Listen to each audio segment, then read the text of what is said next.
talaga siya eh. Na maapak nila. Kaya nga po, ano pong nangyari sa inyo? Natumba ba kayo? Nagbuhat ng mabigat? Oo. Nalaglag sa hagdan? Hindi. Paano po siya sumakit? Nung pinamasahe ko dati to, napaapak ko siya. Sa taba ko. Yun ang sinasabi ko. Okay, maaring umusog yung mga bones mo. Di maayos naman siya kasi pag tinig naman sa x-ray, direction. Hindi naman po ang basihan yung bones lang na ano, di ba bones? Meron po yung tinatawag yan, yung mga, hindi kita yan sa x-ray. May mga tinatawag po dyan na facet joint, hindi rin kita sa x-ray yun. Mga capsule joint. Ngayon, siyempre, yung po ang dahilan na pagsakit ng ano nyo eh, ng likod nyo eh, masakit na talaga siya. Dati, parang siguro muscle spasm lang, ganyan.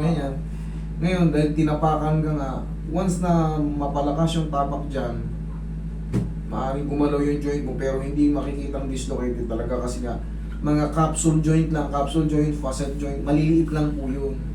Okay? Kailan po kayo nadali? Kailan kayo nagpatapak-tapak sa likod? Mga ano, 2 years ago.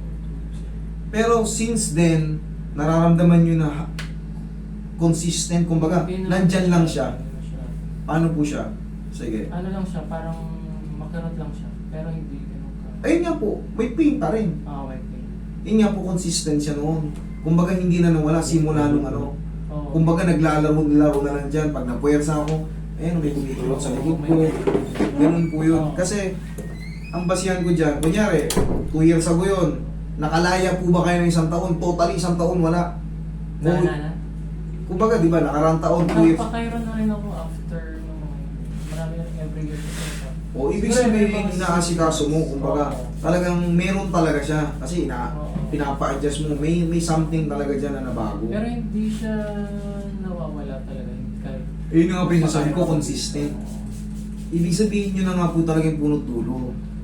Kaya, ang gusto ko pong may paliwanag sa inyo, kumbaga, no, 1 taon, solid, wala siya, talagang wala na.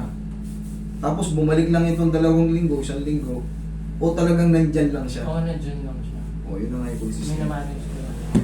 Okay. Nagpa-aero ka na rin pala, tapos hindi pa rin nawala. every sa mga Kasi medyo mukhang malakas yung nabira sa'yo. Ah. Dito ba siya? Dito sa baba o sa banda, sir? banda dito. Banda dito sa... Ay, actually dito siya eh. Pero Meron may din sa masakit gitna? din dito. May masakit. Meron din dito, meron din dito. Oo, Okay, sige. may masakit sa lower back. Tapos sa mid back. Dito sa ano, dito raw, tapos dito. Okay. Sa banda dito yung siguro. Dito, sa banda dito. Banda rito, tsaka nga dito sabi mo. Okay. Ayun nga, tsaka dito. Oo. Sige. Yan, okay, higa kang patagilid.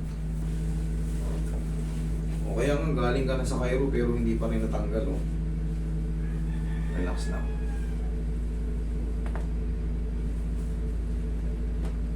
Kabilang side. Pero depende sa Cairo. May mga Cairo-Cairohan lang. Relax lang.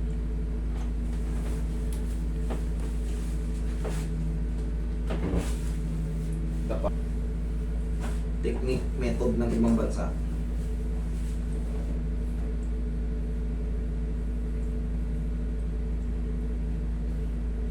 Relax lang, ha.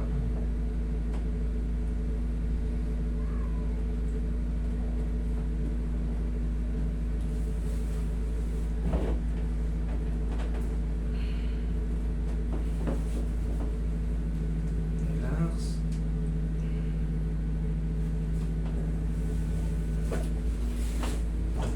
Kailangan yung nararamdaman mong tinitiis-tiis mo dyan, kailangan kumina yun.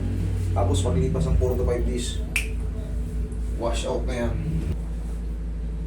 Inhale. Exhale. Thank you.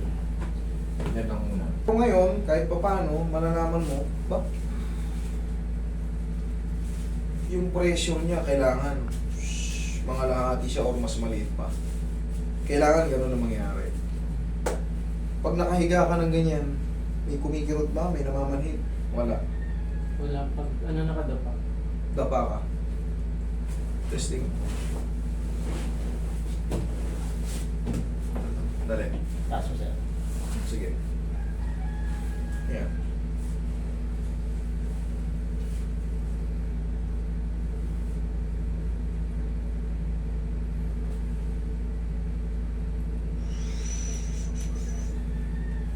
Ano?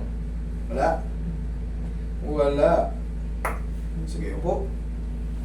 Upo ka. Upo. Ayan, tama lang muna. Yung iniinda mo ng 2 taon, sa tingin ko, wash out na yan. Tapos ito na yung pinaka-aral. Huwag na huwag kayo magpapatapak sa spine. Kasi yan, malaki ang chance na malumpo kayo. O ito, 2 taon niyang dinala, oh. Nagpapakairo na rin siya. Nakailang beses ka nagpakairo? Oo. Less than 10. Less than 10, pero kita mo hindi pa. Actually, ang Cairo kasi, sila na yung mga eksperto sa sa joint. Talagang lalagutok-lagutok. Pero hindi nga basihan ng paglagutok basta-basta eh. Kailangan siyempre alam din yung mga alam din yung pagtatansya ng O dapat kung talagang ayos yung Cairo na yun, yung less than 10, actually imposible naman hindi mo makapa yan kung talagang alam mo yung ginagawa mo. Less than 10, di ba? Parang kasi after 2 days, after 1 day, nagpakairo na akong 2 beses. 1 day pa lang. Basta ako hindi ako Cairo. May sarili kaming technique. Huwag lang maliligo ngayon ha. Kasi yung mga narinig mong mga adjustment dyan, huwag mong basahin ha. Sige. Thank you.